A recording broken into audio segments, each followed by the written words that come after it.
Indeed. Do you need a hand up here, Dave? Thank you very much. Do you need this? Dear me, I've forgotten just how naughty Martin was, to be honest. But that's great. So can I just say to you, that those who are from this church here, that number one, Mandy's not here with me because she's not well. She's got flu. And she's been in the hospital and they've given her antibiotics. And so I'm thinking I'm staying here. I'm not going back there, get flu at Christmas. But, this last week we were over in Northern Ireland with Jamie and Sophie and Lily and Judah. And so they're all sending their love to you. They're all missing you. And the kids haven't got Irish accents yet and I'm praying against it. That's all I'm saying. That's all I'm saying. So we're talking about, I guess, some things that you cannot earn. I don't know about you. Christmas seems to be a lot about gifts. And my wife, Mandy, she's been going about Christmas since, I don't know. I think summertime we start talking about where's it going to be, who's coming, who's having this, that it's been going on. And since she's not here, I'll tell you, she's been laying catalogues all over my house, jewellery catalogues. So I said today, I've taken a hint. So I've been on Amazon and I've ordered her a magazine rack. I assume that's what she wants, really. Because the gifts are like that. It's really hard to buy gifts for people, aren't they? Like, I don't know, men in particular, if your family always seem to say to you, there's nothing you want, you know, but the hardest people to buy for, apparently, it's because we're so busy paying for everybody else's. That's why, and we'll leave that alone. And I said, Mandy, no, it's not true. It's not. The truth is, when you get a certain age, you've got everything that you can afford that you want, you've got. And everything that you want that you've not got is what you can't afford anyway, so forget it. And that's just the way. So gifts are a bit like that. I mean, sort of just knowing what they're like and how we are. And there's always something to it where people say, I deserve it. And do you watch advertising? Nowadays, people don't watch advertising. We're always zooming through, aren't we, because of Netflix and whatnot. But some of the adverts says, you deserve it. And go on. Have a big bar of Galaxy. You deserve it. No, you don't. No, you don't. Trust me, it is a moment on the lips and a lifetime on the hips. Trust me, I can testify to that. I always think everything's a reward. Everything's so it's hard to get a gift that is so big that you could never ask for it. You couldn't. We're sort of conditioned that if somebody gives you something that's worth a lot of money, you think, what's that for? There's no such thing as a free gift, is there? Although, I must say, we've had an email today from somebody in a different continent who's told me that I've been left $12 million in somebody's account, so maybe I won't be here next week. Because some things are just too good to be true, because they're not true. So gifts are a bit like that. There's no such thing as things which are just given to you for nothing. At school, you have to work hard to get your grades. You have to, at some point, you get found out. If you're one of these clever people who didn't study for exams, the next rate up, you will have to. All those things sort of catch you out. Even your driving test, they don't give you a license. You have to earn it. Everything. If you're good enough. But Christmas tells us something really different.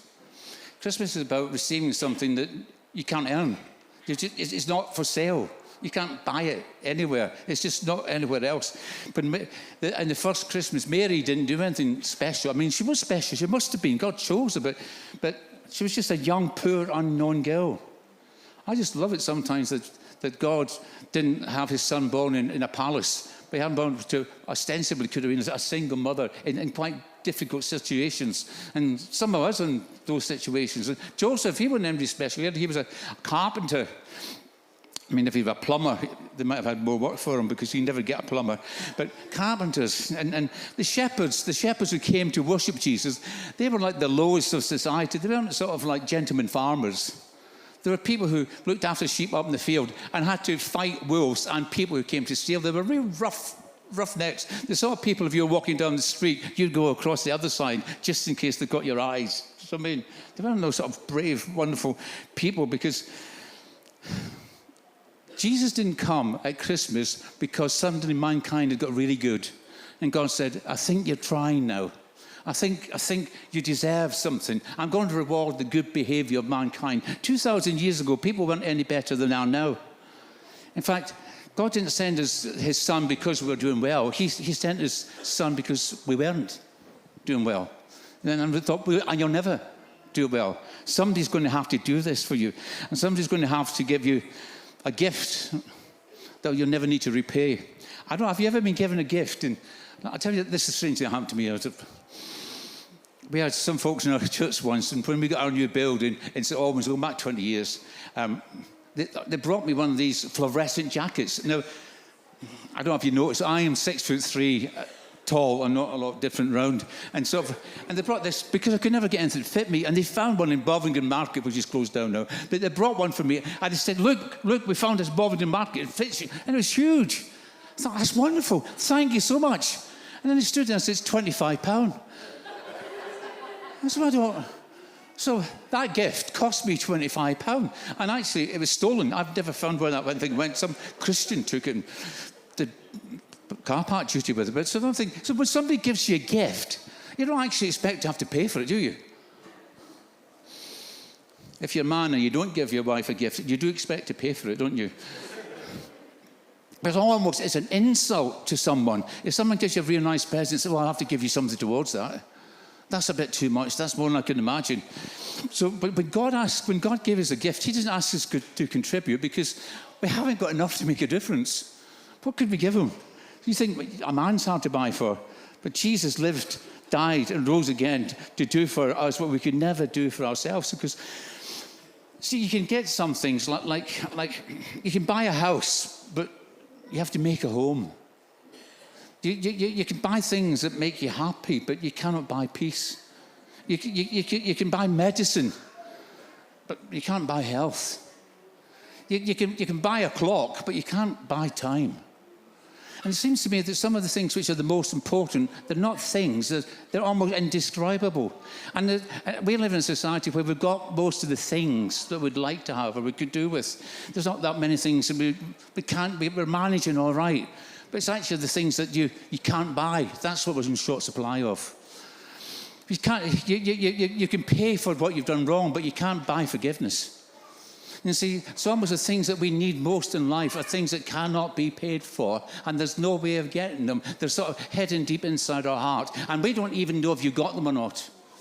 Jesus came to give us a gift that didn't just change our outward circumstances. He came to bring a gift that changes on the inside.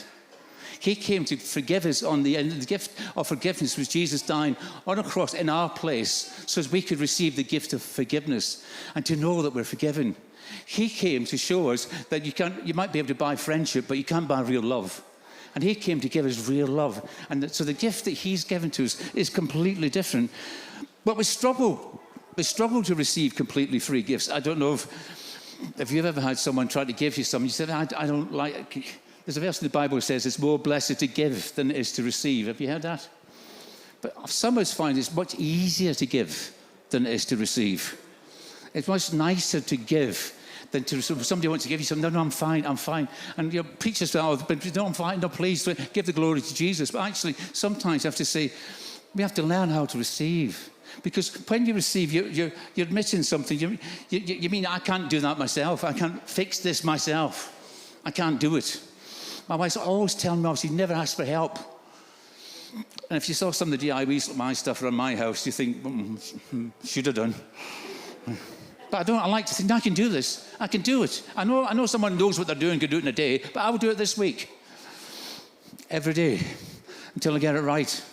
And I'll try and fix it. I don't like to think the things I can't fix. I can fix things. I like it, but I'm not good at it. When you receive a gift from God, you say, I can't save myself. And more important, I'm not in control. I am not in control of everything. That's a hard thing to admit, isn't it? I'm not in control. And it's almost like Jesus whispers at Christmas, you don't have to be. It's okay. You never have been. You never have been. Who here was responsible for seeing the sunrise this morning? It's not your job. If it was, you can take a day off tomorrow because God will do it for you. He'll make those things happen. He's the one that does the things that we think are impossible constantly. And see, the credo where Jesus was born in a manger, points towards a cross. A little wooden cradle points towards a wooden cross where Jesus was going to die. He was going to begin his life in ignominy and in sort of almost obscurity, with sort of straws as a carpet and cobwebs for curtains, and sort of nobody even knowing he was there. And dying on a cross, naked, with nothing to say he was great, except here's the greatest gift. Between the manger and the cross was lived the world's only perfect life. And he came to bring us that gift. So we have to be ready to receive a gift that you couldn't pay for. We have to receive that everything changes when you receive the gift of Jesus. Everything. Maybe not on the outside. Doesn't mean that when you leave here there's a Rolls Royce waiting for you. Because the outside might not change, but the inside will. Only Jesus can change the inside. Anyone, you can win the lottery and change the outside. You know, all those things that people hope are going to happen to them, it'll last a while. But it won't change them on the inside. And Jesus came to bring us a gift. In fact, he came to be the gift of the one who will change us forever. So, this Christmas, I'm not asking you to try harder, be better, clean yourself up first. I'm just asking you to say that this gift is given. No receipts required.